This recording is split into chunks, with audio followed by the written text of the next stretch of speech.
My name is Laura Patrick Johnson.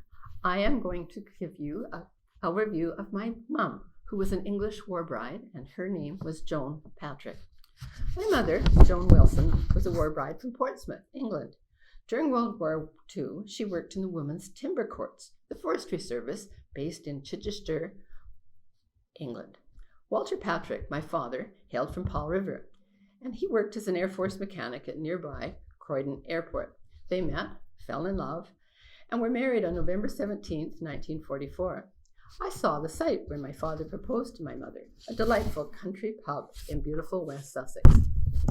At 18 years of age, in 1945, Joan immigrated to Canada on a steamship bound from Liverpool to Montreal.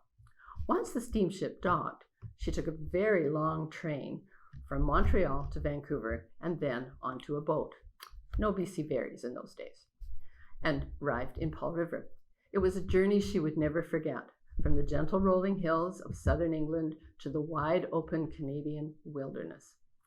I remember my mother telling me about the trip across Canada, a train filled with British war brides who were both excited and terrified at the prospect of starting life over again in the colonies.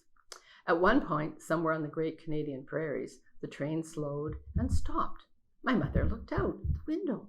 There was nothing for miles around except yellow, rolling wheat fields in every direction. She wondered what had happened.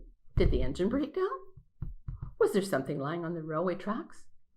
In the distance, she spotted a black dot. The dot grew larger and larger as it approached the train.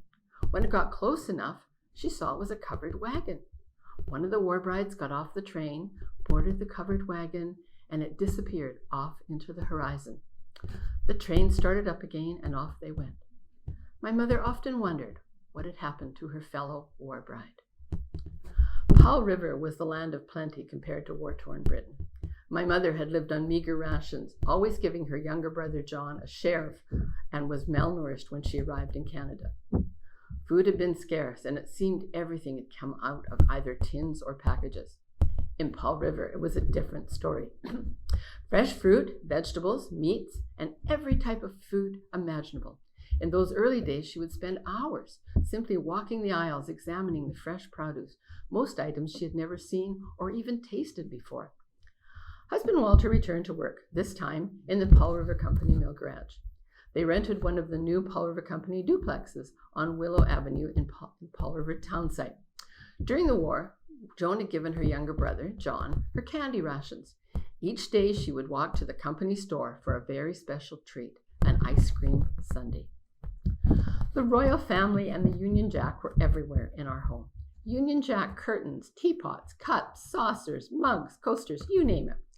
Magazine photos of Queen Elizabeth II, Prince Charles, and Winston Churchill adorned our walls. Churchill was a genuine hero, according to my mother.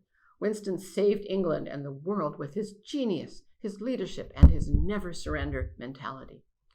The royal family were perfect and held in very high regard in our family. And on Christmas morning, my mother ordered us kids to shh, be quiet, as we listened to the Queen's message broadcast over CBC. Although the English war brides were a close-knit group, she settled nicely with newfound friends and Walter's extended family, many who had worked or were still working in the mill. A few years after she settled, however, my mother grew homesick for England. It took a lot of scrimping and saving, but my parents gathered enough money for Joan to take her 3-year-old Canadian daughter, me, back to the old country for a visit. It was a wonderful trip, but when she returned to Canada, she knew she had made the right choice. Although England would always be dear to her heart, Powell River was home.